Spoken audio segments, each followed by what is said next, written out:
I believe it's the biggest one they've ever dropped. Where else do we get to smash cars with giant pumpkins? It's awesome. Let's go. Let's go. Here we go. It's going up. It's going in the right direction. This is the ginormous pumpkin from Red Deer. Let's go.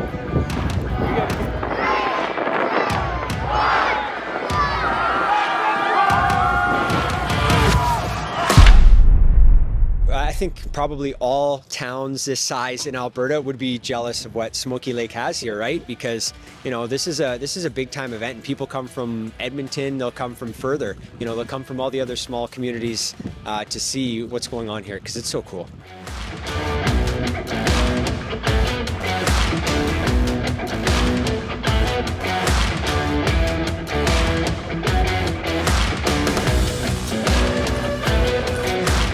I drove it up from Red Deer, and people are passing me on Highway 2. They're slowing down because they see this in the box of my truck. And then as they're going by, they're giving me a thumbs up. When you see a pumpkin that big, like, people just smile. I'm Drew, and I'm a documentary filmmaker with a goal of visiting 25 towns in 2025. To get out and really explore the province and uncover the little gems, the small towns that are the heart of the province.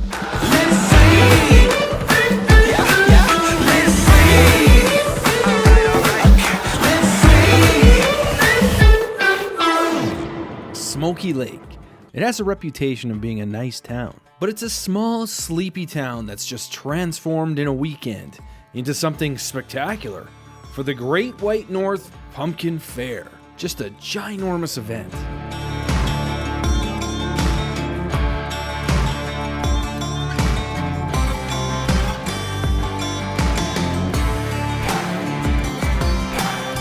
I think small towns in Alberta really give us a true sense of where we came from, experiencing, coming to the Smoky Lake Pumpkin Fair like this, and everywhere you go, there's a plate of pierogies being served. So just experiencing the culture and celebrating the Ukrainian heritage. Pumpkins and pierogies. I guess that's Smoky Lake for you. And it was fun to see that combination of a harvest celebration and a Ukrainian heritage everywhere you turned. From the cool pumpkin displays on the roadside to the artifacts at the museum.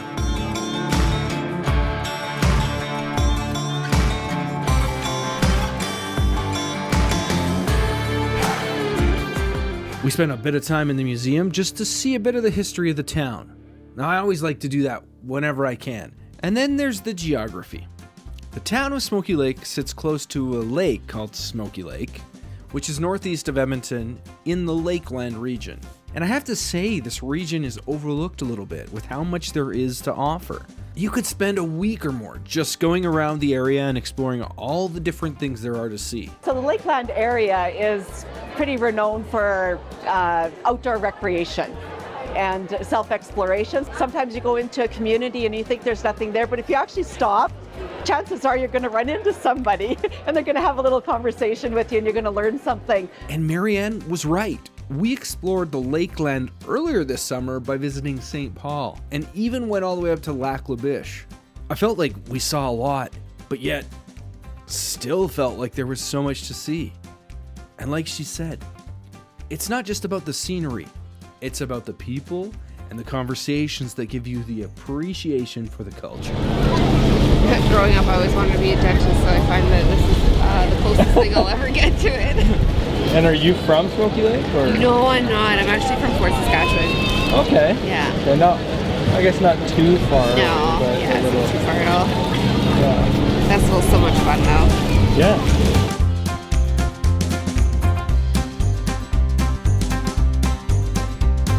During this trip, we took a short drive, just 15 minutes down the road, but it felt like stepping into a different time. This is Métis Crossing, a place shaped by movement. Long before roads, this was a crossing along the North Saskatchewan River, used by Métis families, traveling with carts, trade goods, and everything they needed to survive. Today you can stay here, but what you're really experiencing is a story that never stopped moving. It's like and especially the beauty in the fall. You can't beat it.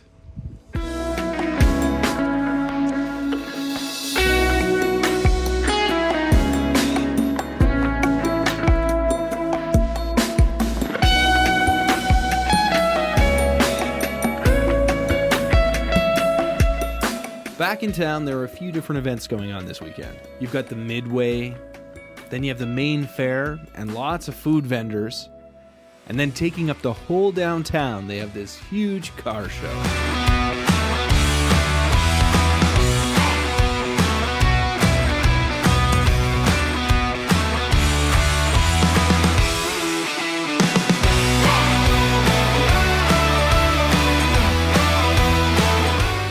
It's a 1969 Dart Swinger 344 speed. It's sat for 15 years in somebody's garage. What made you decide to come out? A couple of buddies were going to be here, and they said, bring your car, and I thought, what the hell? Let's see what happens. It's great to see guys like Phil out for this, especially it being his first time at a car show. He's a local from an even smaller town in the area.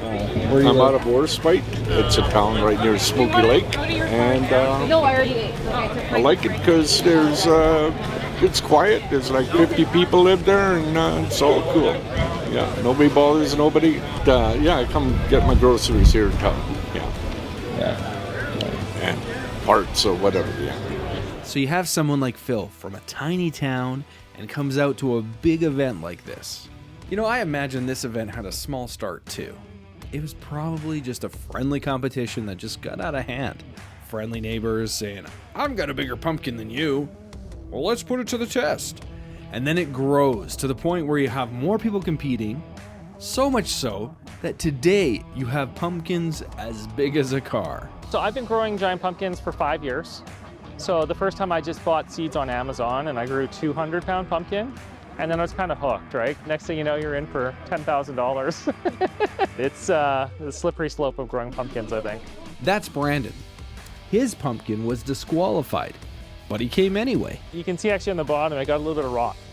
And so it's not eligible for the main contest. So even though it was, I guess they wrote 1,050 pounds on it, I couldn't put it in the regular contest, but I reached out to the Smoky Lake Association. I was just like, do you want me to bring it? Like, what do you want to, it's kind of cool. It's still pretty big.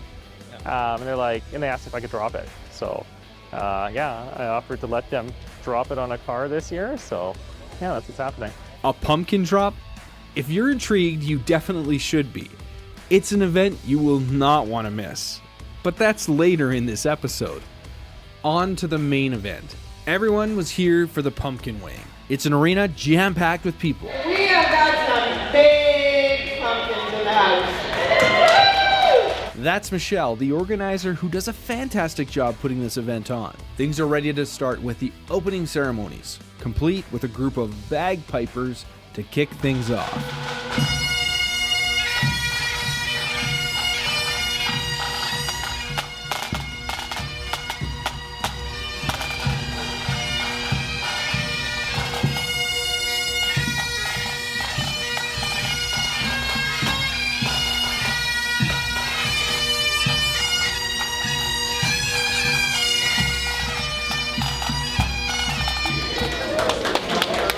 They're a retired RCMP group out of Edmonton. The Smoky Lake is one of our favorite visits. Is it?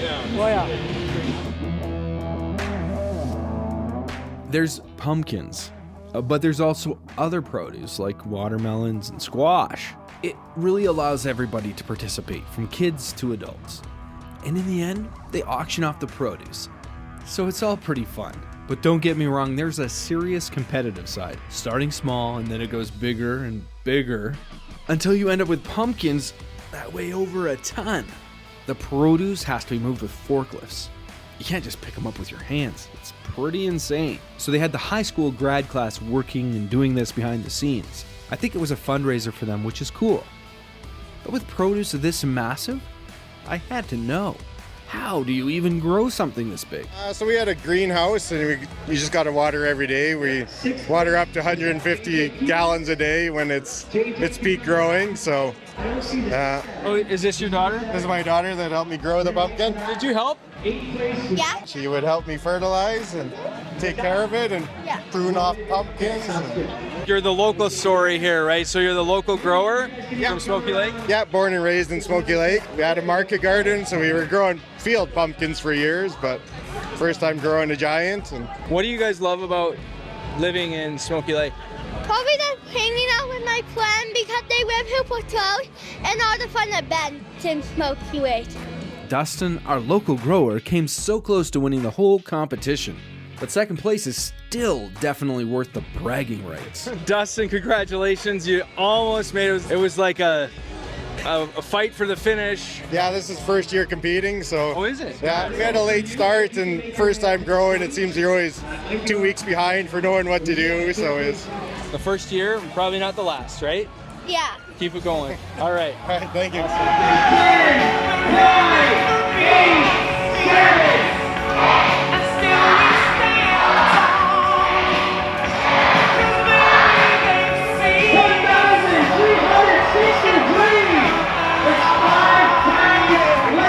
The pumpkin's 1,364.5 pounds. All right. Good job, congratulations. All right. $80, $80, $80. $80. And now 85, 85, and now $90, $90, $90, $90, $85 and $90. We say 85 and 90, 85 and 90. Sold it for $85. Number 16, $85. Thanks, you guys. And what do you say on the watermelon? Who's got about $50 for the watermelon? 50, 25. At $25, coming out 25. At 35, getting up $40, 40 to 40, 35, getting 40. Now 40, anybody else? 35 and 40. Sold them for 35 right in front. Culture of Alberta, melding pot mosaic. I'm not sure what word you would use. If you go to Lac La Biche, you'll learn, it's where the first mosque in Alberta was built, right? You go to Vegreville, you've got the Ukrainian history. You go to Bonnyville, and you're surrounded by the French culture. And it's just neat to go and explore and discover what was in each of those communities and why they're there. And that's what you see here, a melding of cultures. That Ukrainian heritage and the boisterous Alberta spirit coming alive with a grandiosity you just can't ignore. It all culminates in the end to the grand finale. It's basically like when you're in New York waiting for the ball to drop. But it's the opposite of the big city. This is small town Alberta. And this is where everyone comes out to watch pumpkins smash on the ground. 3, 2, 1.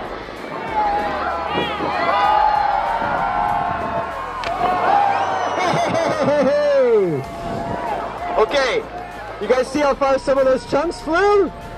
You eat pumpkin pie all day, you see the giant pumpkins in the way off, and then the kids are excited just to get a piece of pumpkin that just got smashed on a car, and everybody just wants a chunk of pumpkin. It's unlike anything else in Alberta, and I don't know, I don't think I've seen anything like it anywhere. 3, 2, 1.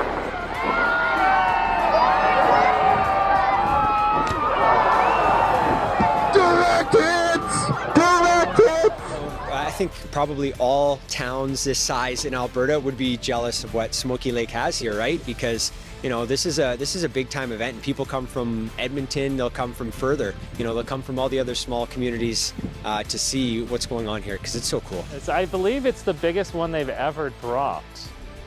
Yeah, that's what they told me. They've never had one that big dropped. So I don't think anybody knows what's going to happen. I'm gonna film it. Yeah, there you go.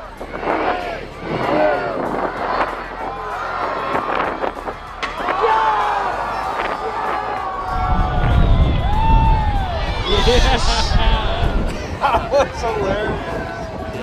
That is hilarious. That was like, oh man. I've never seen anything like it.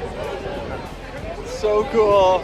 Quick shout out to our media sponsor. Listen for the Backroads Alberta Minute on New Country Radio for updates on my adventures and ideas of things to do in small towns around the province. This is the ginormous pumpkin from Red. Let's go.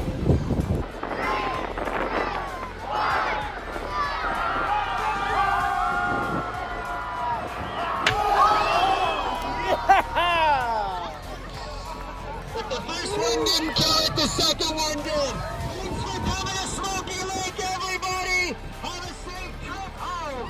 Be courteous, be safe on the road. Thank you for coming. How was that? my God.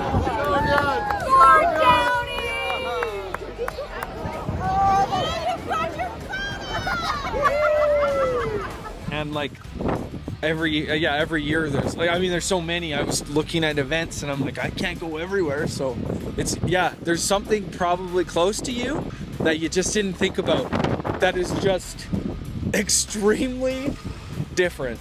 Like this. Yeah, there's nothing like it. Where else do we get to smash cars with giant pumpkins? It's awesome. Keep it up, man. Keep it up. Get out there and check out all these towns. They all have something to offer. A small town making a loud impact on the province. It's the unexpected things like this that I love to find here in rural Alberta. It's much more than quirky large landmarks, even though you'll find those too, like the giant pumpkin park visitors come and climb on here in Smoky Lake. Today there were some local growers selling pumpkins there, so of course I had to buy myself a souvenir, the main ingredient for a pumpkin pie. Well, you can't leave Smoky Lake without having a pumpkin.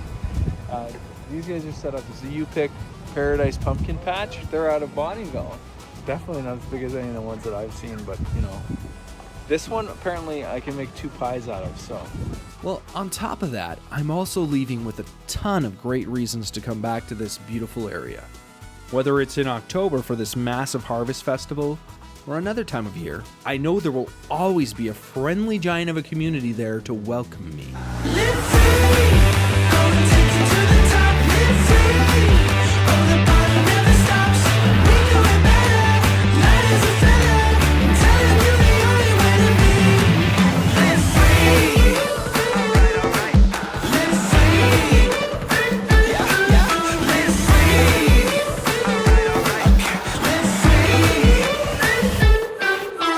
So here in Smoky Lake, we've seen what happens when a small town grows giant produce. Next time, we're trading giant pumpkins for the original giants of the prairies. We're heading to Wainwright, Alberta, to uncover the powerful legacy of the buffalo and a town that exemplifies that strength. Don't miss the next episode on Backroads Alberta.